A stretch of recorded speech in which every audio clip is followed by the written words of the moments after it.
yang mengasihiku. Haleluya Yesus. Terima kasih Tuhan.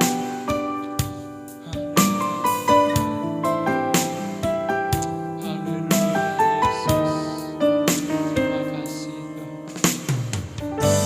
Terima kasih Yesus. Haleluya. Oh glory Jesus.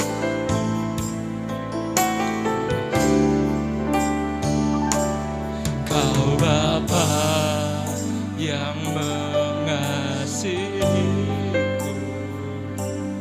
kuasa-Mu memulihkanku, hati yang baru Kau berikan untukku dapat melihat rencana-Mu indah bagiku. Kau ada di setiap jalanku, hatiku haus dan lapar akan Engkau. Kaulah segalanya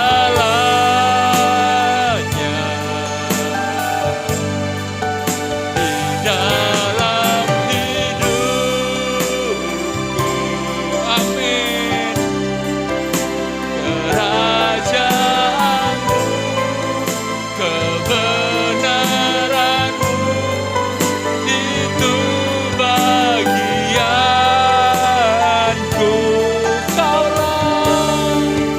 Kaulah yang ku pandang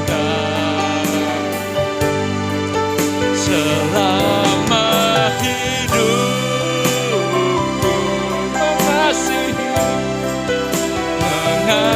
Mengasihi-Mu, memuliakan-Mu, Bapa dan Rajaku. Terima kasih Tuhan. Terima kasih Yesus. Haleluya. Amin. Kau Bapa yang mengasihiku, kuasa-Mu memulihkanku, hati yang baru Kau berikan untukku dapat melihat rencana-Mu indah bagiku. Kau ada di setiap langkahku, hatiku haus dan lapar akan Engkau. Kaulah segalanya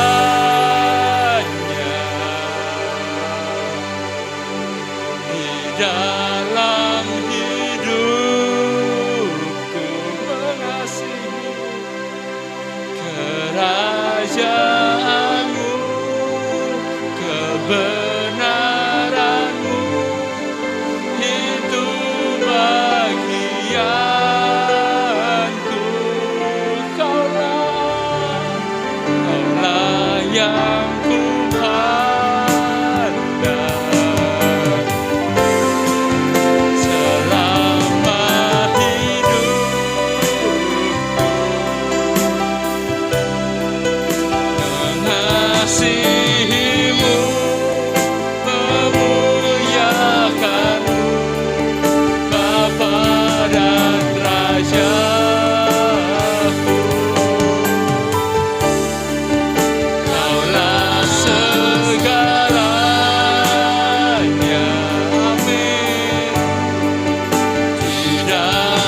wajah-Mu.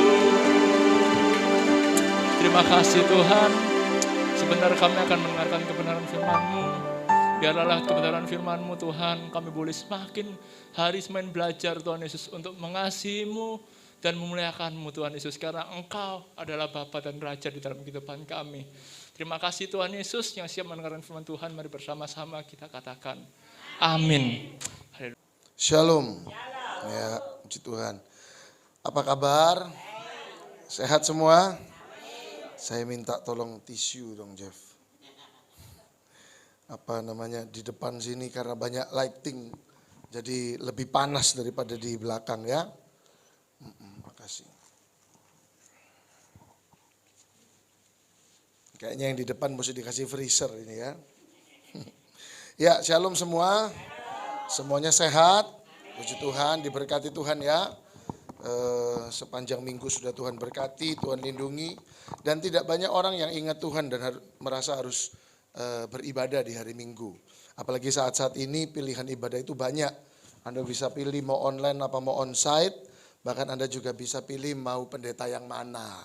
Tinggal pilih. Sekarang mah ibadah kayak fried chicken ya. Tinggal pilih mau paket A, paket B, apa paket C.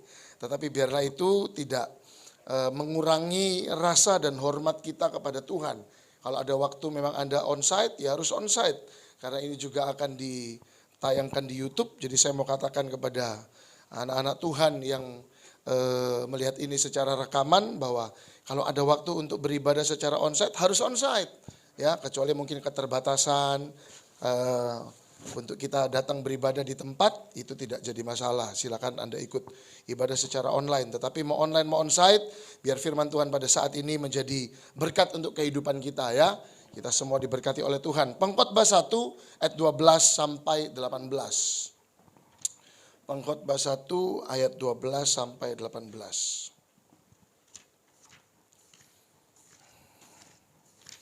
Pengkhotbah 1 ayat 12 sampai 18. Saya akan bacakan, Bapak Ibu Saudara perhatikan dengan baik.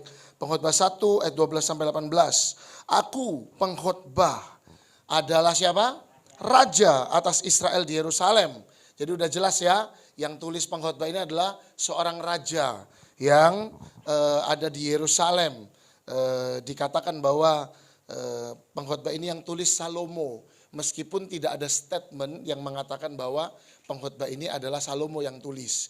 Tetapi dilihat dari kalimat-kalimatnya, ayat yang pasal pertama, ayat pertama dikatakan, inilah perkataan pengkhotbah anak Daud, raja di Yerusalem. Jadi mengerucut kepada, meskipun anaknya Daud banyak, yang jadi raja juga banyak, tetapi mengerucut kepada Salomo. Jadi firman Tuhan mengatakan, aku pengkhotbah adalah raja atas Israel di Yerusalem. Aku membulatkan hatiku untuk memeriksa dan menyelidiki dengan hikmat segala yang terjadi di bawah langit. Itu pekerjaan yang menyusahkan yang diberikan Allah kepada anak-anak manusia untuk melelahkan diri.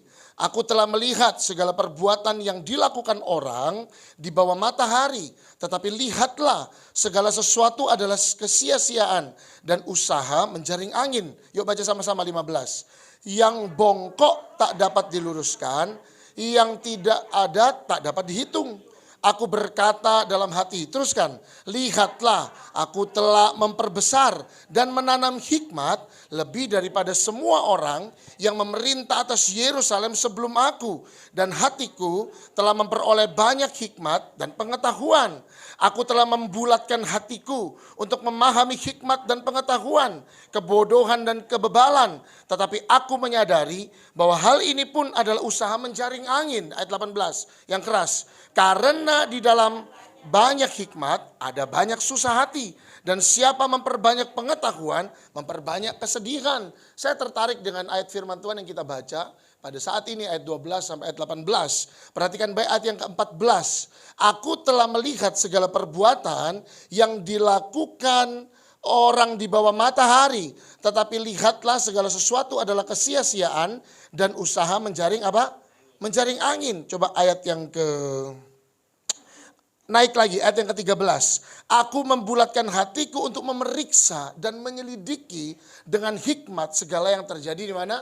di bawah langit. Artinya yang tulis pengkhotbah ini ya kita tujukan saja kepada Salomo. Si Salomo ini, Raja Salomo ini ketika dia mendapatkan hikmat daripada Tuhan, dia tidak serta-merta sombong. Dia tidak serta-merta merasa ya sudahlah hikmat ini otomatis kok, kepintaran ini otomatis. Kan Tuhan yang kasih. Jadi aku mau bagaimana, tetap aku pintar kok. Tetap aku berhikmat kok. No, tapi firman Tuhan bilang, aku membulatkan hatiku untuk memeriksa. Ada orang-orang yang memang pintar sejak lahir, tapi saya mau katakan Tuhan berkati Anda. Kalau memang Tuhan sudah berkati kita dengan kepintaran, lalu kita mengusahakan kepintaran itu, maka kita akan melipat gandakan setiap talenta yang Tuhan sudah kasih dalam hidup kita. Amin. Jadi kalau dibilang gini, wah ini kamu keturunan pintar, engkongmu dulu pintar gitu ya. Papa sekarang pintar, kamu juga pintar. Kalau malas jadi bodoh. Karena Salomo pun yang dikasih hikmat langsung dari Tuhan. Salomo bilang, aku memeriksa. Yang artinya dia punya usaha untuk melipat gandakan, menaikkan. Ini kan tahun pemurnian dan tahun naik level. Itu adalah tag dari Sencaki Maranatha. Di ulang tahun yang kedua.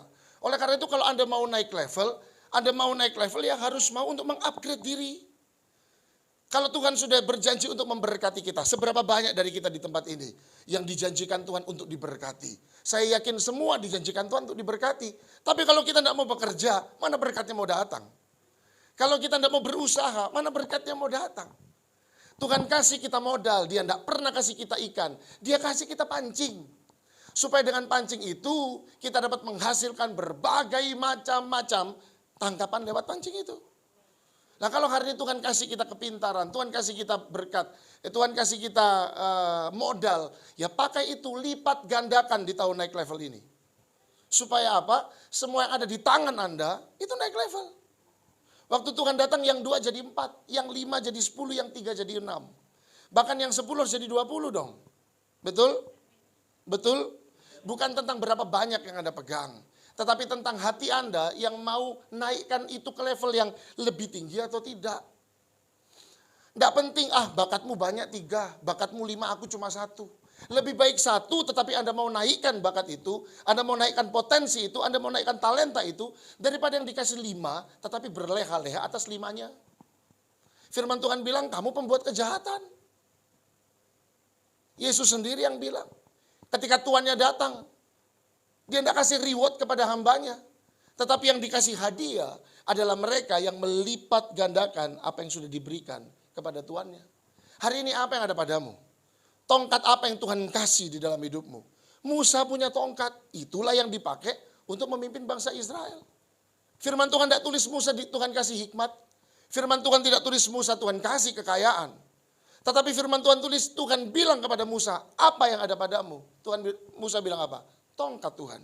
Dan tongkat yang sederhana itu dipakai Tuhan untuk menjadi alatnya Musa memimpin 3 juta bangsa Israel. Bukankah itu luar biasa? Jadi bukan tentang apa pekerjaan Anda hari ini. Bukan tentang posisi Anda di dalam pekerjaan hari ini. Saya cuma karyawan biasa. Saya cuma ibu rumah tangga biasa. Saya cuma pekerja biasa. Tapi saya mau katakan tapi tentang apakah Anda mau menaikkan level dari setiap talenta yang Tuhan kasih dalam hidupmu. Saya berkali-kali katakan bahwa Tuhan tidak mencari mereka yang mampu, tetapi Tuhan mencari mereka yang mau. Tuhan tidak cari mereka yang bisa, tetapi Tuhan cari mereka yang mau. Daud sama Saul itu beda jauh. Yang satunya tidak tinggi, yang satunya paling tinggi katanya perawakannya antara orang-orang Israel pada waktu itu.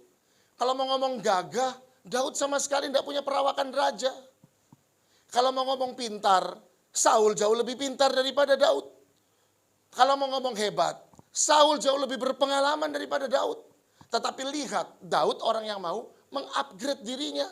Kasih karunia Tuhan dalam kehidupan Daud. Akhirnya apa? Biar badan kecil, biar mungkin dilihat orang tidak punya modal. Tetapi justru dia yang dipilih Allah untuk menjadi raja atas bangsa Israel. Bilang amin dong. Jadi bilang kanan kiri, kamu tuh dipilih Tuhan. Bilang. Kamu tuh dipilih Tuhan. Yang lihat rekaman juga bilang, kamu dipilih Tuhan. Jadi tidak usah merasa kecil dengan apa Anda hari ini. Kalaupun 1 yang Tuhan kasih, bikin jadi 2. Supaya tahun depan Tuhan kasih 5. Untuk Tuhan jadikan 10. Nah kalau Tuhan kasih 5, tapi Anda tidak mau lipat gandakan menjadi 10. Tahun depan Tuhan ambil semua. Tuhan bilang, amsyong kena elu. Katanya gitu. Iya kan? Jadi ayo. Pengkhotbah 1 ayat 12 sampai 18. Raja itu harus rajin. Saya tulis dalam catatan saya. Mana ada raja pemalas. Yang namanya raja itu mesti rajin. Coba buka sama-sama 1 Petrus 2 ayat yang ke-9. 1 Petrus 2 ayat yang ke-9. 1 Petrus 2 ayat 9. Tetapi, baca sama-sama.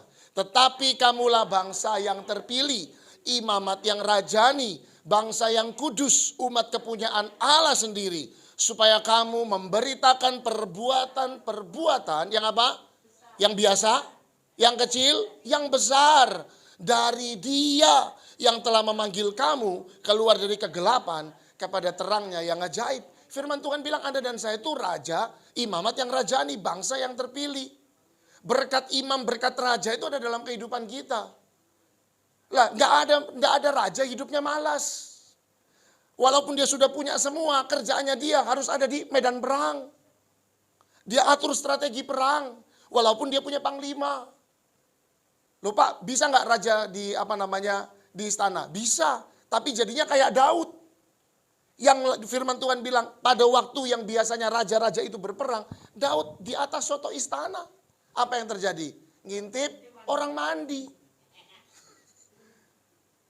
Jadi tidak ada yang namanya raja itu pemalas. Tuhan juga tegur Daud lewat dia punya malas 1 kali itu. Jadi kalau firman Tuhan bilang Anda dan saya imamat yang rajani, gak ada yang malas. Di sini semuanya harus rajin. Firman Tuhan, saya ambil tema pada sore hari ini. Cuma 1 kata, rajin. Bilang kanan kirimu, rajin. Harus rajin. Anak Tuhan tuh mesti rajin. Katanya raja, harus rajin. Apalagi anaknya raja. Anda harus berusaha untuk membuat diri Anda layak menjadi pengganti orang tua. Pengganti raja, ayah kita. Anda harus lebih dari dia. Bukan berarti kita harus lebih daripada Tuhan, bukan. Tetapi Anda harus, sampai orang tuh bilang gini, pantes Sensen itu jadi anaknya raja. Pantes Sensen itu jadi raja. Pantes Anda itu jadi raja. Karena dia tidak lihat kita malas-malasan. Yang namanya anak raja itu dilatih berkelahi. Yang namanya anak raja itu dilatih perang. Dia harus bisa jadi semua. Bahkan anak raja pun harusnya juga dilatih ngepel sama nyapu. Jadi tidak ada di sini yang namanya anak raja terus malas. Lalu pulang ke rumah dibilang, ayo kerja, nggak mau, aku kan anak raja. Gak ada. Yang namanya anak raja harus rajin. Saya ambil kata rajin dari Kamus Besar Bahasa Indonesia. Itu diambil arti yaitu suka bekerja katanya. Dan rajin itu artinya getol. Tahu getol? Getol itu mau apapun dia tetap melakukan itu. Mungkin sometimes orang berpikir itu keras kepala. Udah dibilangi tetap dibikin. Kalau itu untuk suatu pekerjaan it's okay. Enggak usah capek-capek lah. Kayak aku loh nyantai-nyantai. Tetapi Anda memilih untuk bekerja. Anda memilih untuk menjadi orang yang bertanggung jawab atas profesi dan kepercayaan yang Tuhan beri. Anda sebagai ibu rumah tangga masak masakan yang genah. Sebagai anak lagi belajarlah yang benar. Sebagai bapak rumah tangga, jadi bapak rumah tangga yang becus. Sebagai hamba Tuhan, jadi hamba Tuhan yang becus. Amin. Satu waktu Ibu Gembala kasih saya hadiah mixer. Harganya cukup mahal. Lalu saya bilang begini, janganlah mahal. Lalu Bu Gembala bilang begini, ini alat kamu kerja. Kerja saya apa? Saya hamba Tuhan. Saya melayani Tuhan. Saya harus mengupgrade diri saya dengan karakter dan dengan alat juga dong. Betul nggak? Istri saya guru. Dia harus memperlengkapi dirinya dengan minimal ada laptop. Betul. Harus ada perlengkapan-perlengkapannya. Baju udah mulai nggak cukup. Istri saya bilang begini, udah mulai banyak baju yang nggak cukup. Saya bilang udah gampang lah baju itu aja. Katanya istri saya bilang enggak boleh. Bu Gembala bilang enggak boleh. Ayo ada berkat kita beli baju, katanya. Oke, saya bilang. Loh kenapa emangnya? Itu alat kamu kerja. Masa tiap hari baju sama semua? Satu waktu saya mau beli baju putih aja semua, kayak Pak Jokowi. Ya. Biar Anda nggak tahu itu baju ganti-ganti atau memang cuma satu itu yang saya punya.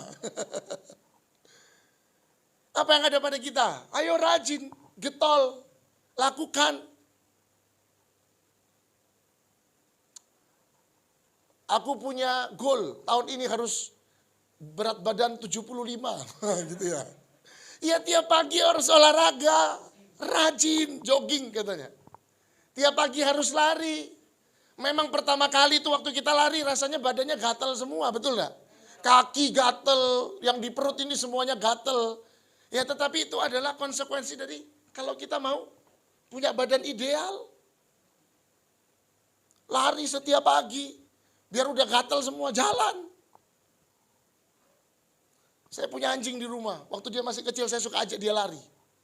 Dia lari sampai hari dia paling suka hobinya lari. Memang Heli itu guguk lah, sukanya lari-lari, memang betul ya.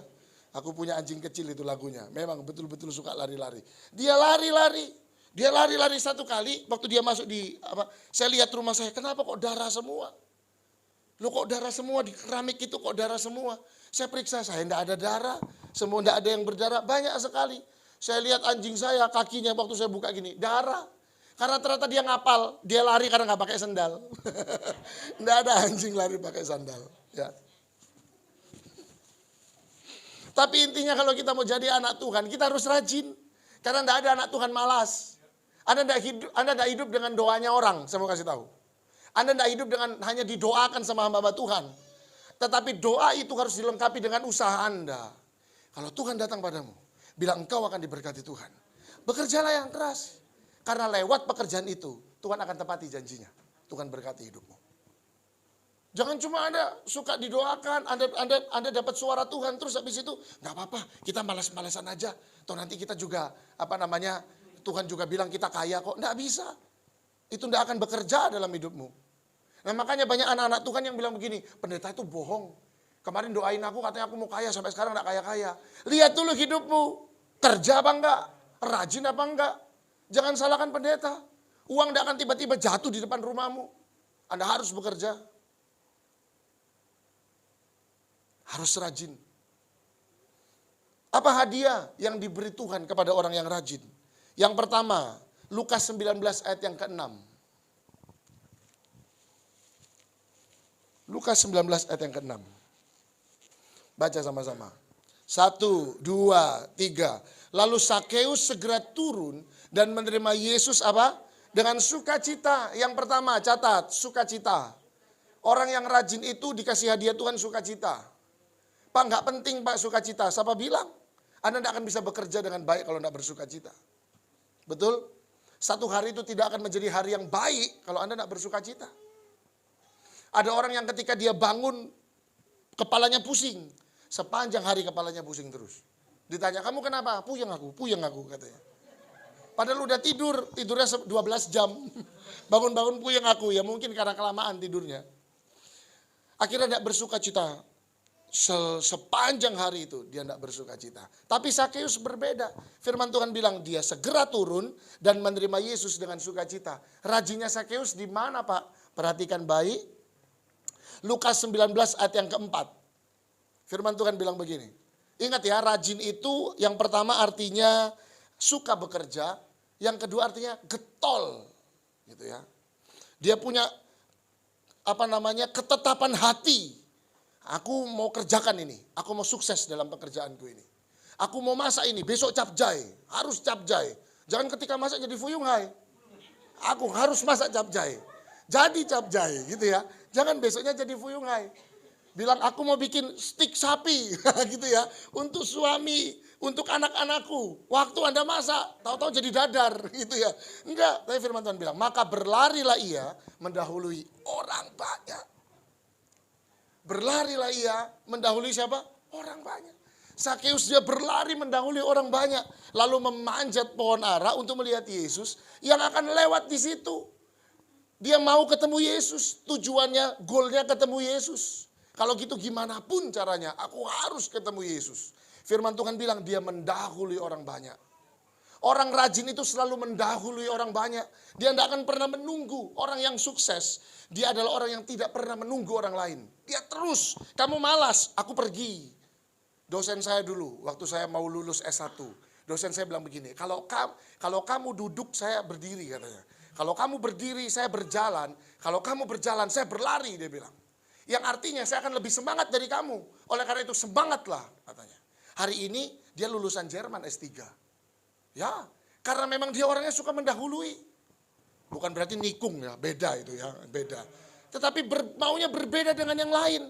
Kalau yang lain, cukup ngelakukan ini aja.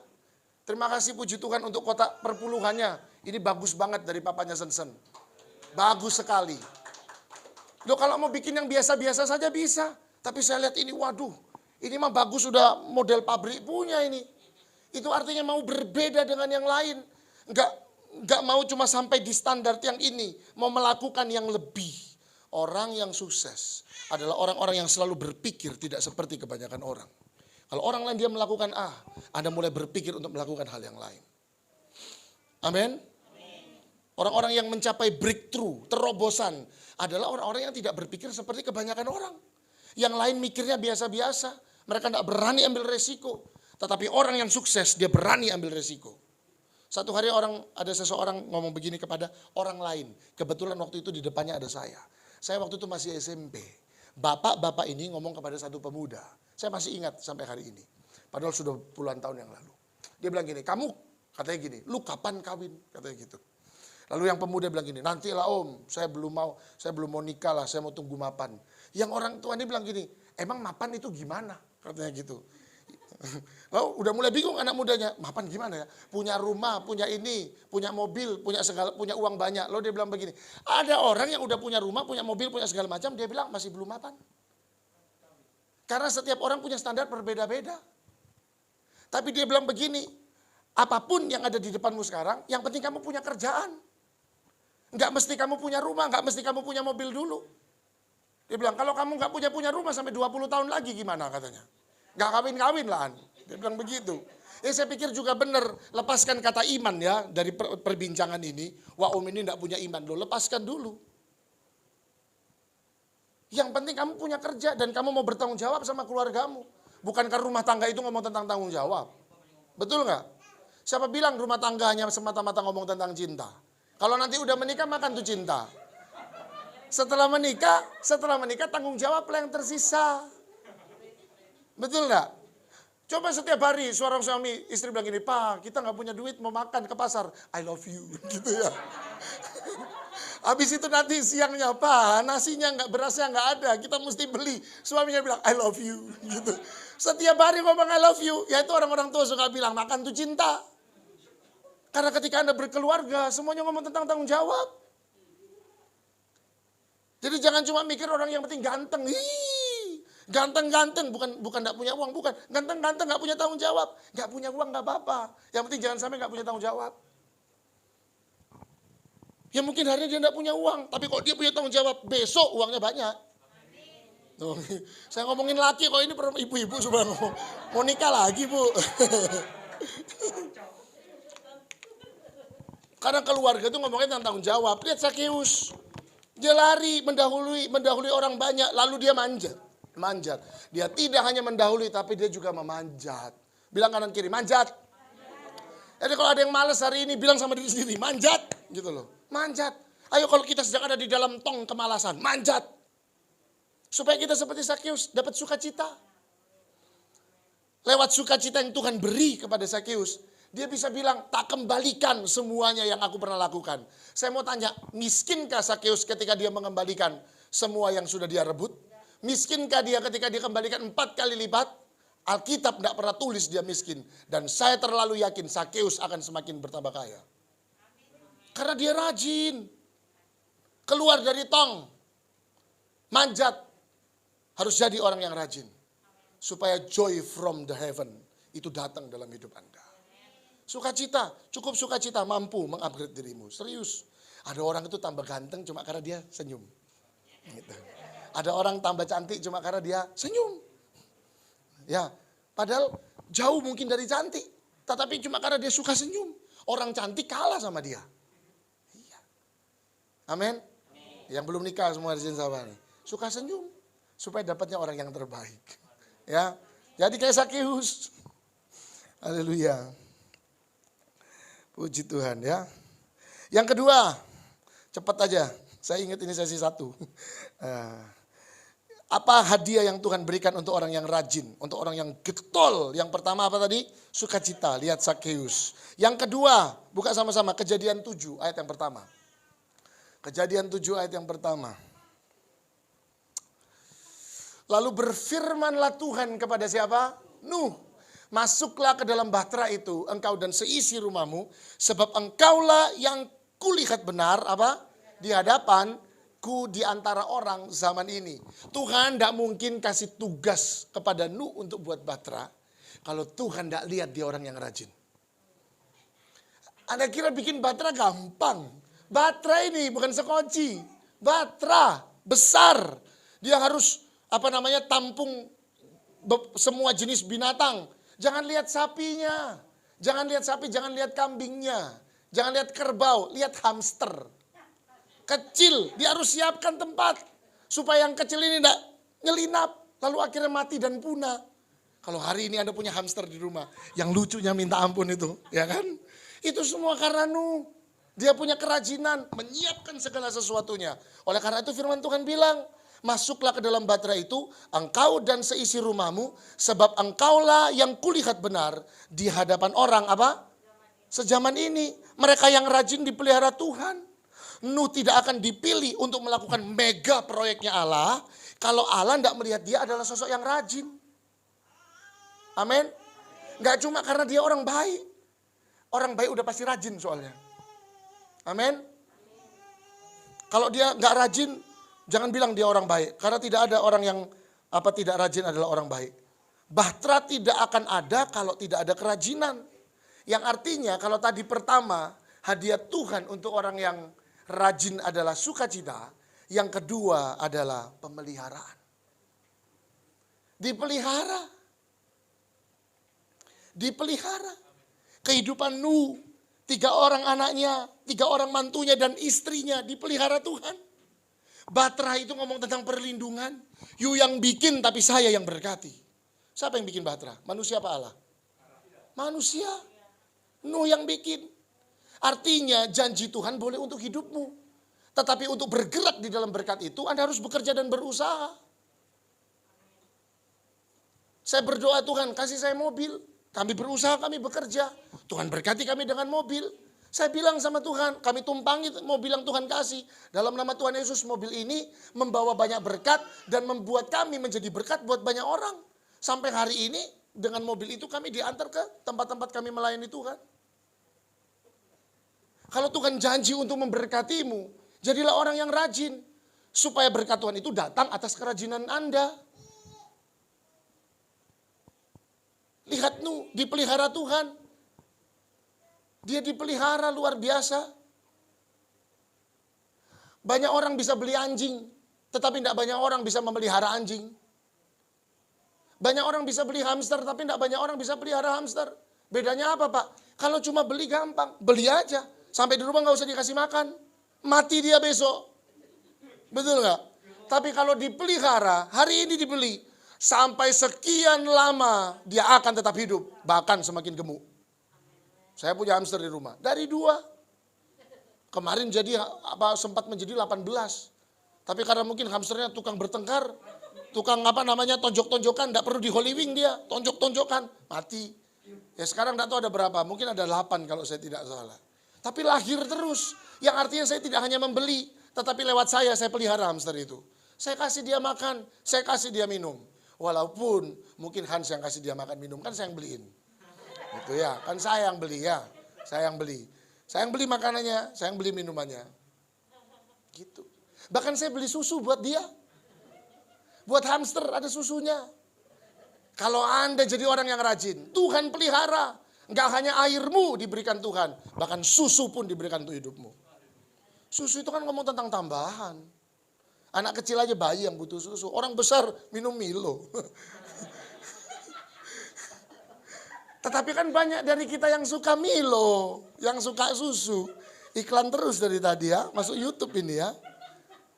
Tapi artinya itu ada pemeliharaan Tuhan. Anda butuh apa Tuhan kasih. Anak Tuhan itu dipelihara Tuhan, rajin dipelihara Tuhan. Bilang samping kanan kiri. Duh, belum ya. Bilang sampai kanan kiri, buat batra, bilang. Iya ya. Amsal 10 ayat yang keempat coba. Sebelum masuk ke poin yang ketiga. Oh, maaf, ini ada perjamuan.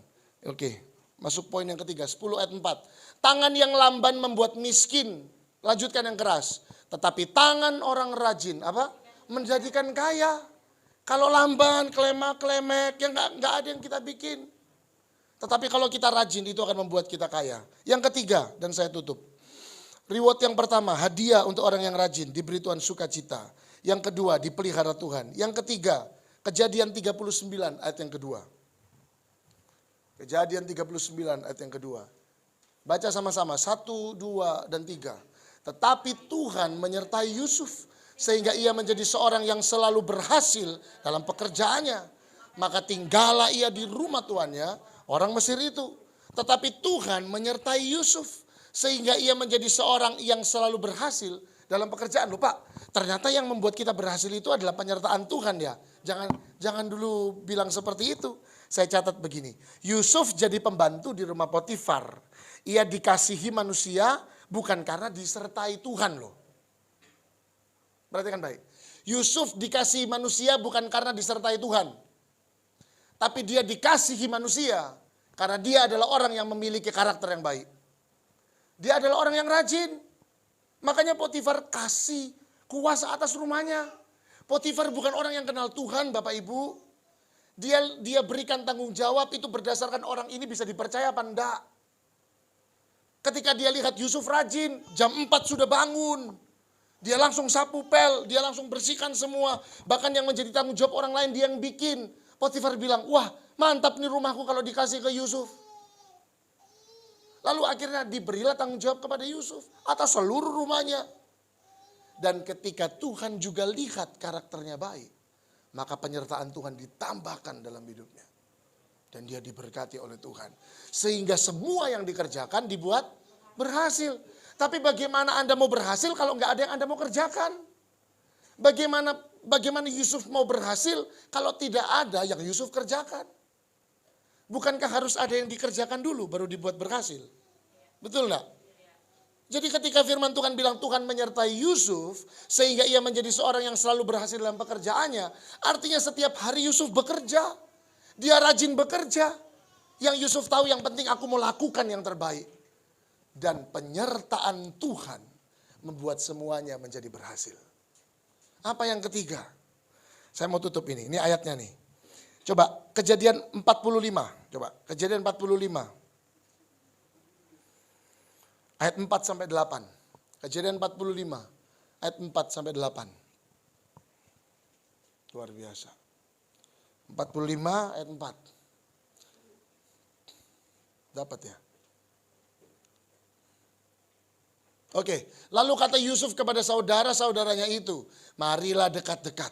Maka mendekatlah mereka, katanya lagi. Perhatikan baik. Akulah Yusuf, saudaramu yang kamu jual ke Mesir. Lanjut Chris. Tetapi sekarang janganlah bersusah hati dan janganlah menyesali diri. Karena kamu menjual aku ke sini. Sebab untuk memelihara kehidupanlah Allah menyuruh aku mendahului kamu. Next. Karena telah 2 tahun ada kelaparan dalam negeri ini. Dan selama 5 tahun lagi orang tidak akan membajak atau menuai. Ayat selanjutnya. Maka Allah telah menyuruh aku. Once again. Satu lagi Yusuf bilang. Mendahului kamu untuk menjamin kelanjutan keturunanmu. Berkat Tuhan untuk Yusuf ternyata untuk menjamin kelanjutan keturunanmu katanya. Saudara-saudaranya di bumi ini dan untuk memelihara hidupmu sehingga sebagian besar daripadamu, ngomong sama-sama, tertolong. Jadi bukanlah kamu yang menyuruh aku ke sini, tetapi Allah. Dialah yang telah menempatkan aku sebagai bapa bagi Fir'aun dan tuan atas seluruh istananya dan sebagai kuasa atas seluruh tanah Mesir. Yang pertama Tuhan kasih sukacita. Yang kedua, Tuhan kasih penyertaan. Yang ketiga, Tuhan buat orang yang rajin itu hidupnya jadi berkat untuk orang lain. Karena Yusuf, keluarga diberkati. Yusuf bilang, Tuhan yang buat aku di sini, mendahului kamu supaya lewat aku kehidupanmu tertolong katanya. Kelanjutan umurmu tertolong katanya. Tuhan Yesus memberkati. Jadi orang yang rajin. Dan Tuhan akan berikan sukacita. Tuhan berikan apa yang kedua? Tadi penyertaan. Dan yang ketiga Tuhan akan kasih apa? Anda jadi berkat untuk orang lain. Tapi saya mau tutup. Anda tidak mungkin jadi berkat untuk orang lain tanpa Tuhan memberkati hidupmu. Kalau Anda mau jadi berkat untuk orang lain, Tuhan akan pasti memberkati hidupmu terlebih dahulu. Amin. Tuhan Yesus memberkati. Terima kasih Tuhan. Terima kasih. Terima kasih Tuhan. Pengkhotbah 9 ayat yang ke-9. Luar biasa. Pengkhotbah 9 ayat 9. Saya mau tutup sama ayat ini karena ayat ini memberkati sekali. Nikmatilah hidup dengan istri yang kau kasihi seumur hidupmu yang sia-sia. Yang dikaruniakan Tuhan kepadamu di bawah matahari. Karena itulah bahagianmu dalam hidup dan dalam usaha yang engkau lakukan dengan jerih payah di bawah matahari. Firman Tuhan tulis, nikmati hidupmu katanya. Tetapi harus bersama istri yang kau kasihi. Artinya apa? Anda akan diberkati. Anda akan diberkati. Kalau kesetiaan jadi dasar kerajinanmu. Karena dasar dari kerajinan adalah kesetiaan. Bagaimana mungkin Sen-sen mau rajin ke gereja kalau dia tidak karena setia sama Tuhan. Orang yang rajin melayani karena dia setia sama Tuhan. Orang yang rajin mencukupi kebutuhan Anda karena dia setia kepada Anda. Oleh karena itu mari dasarilah kerajinan Anda dengan kesetiaan kepada Tuhan. Tuhan Yesus memberkati. Haleluya.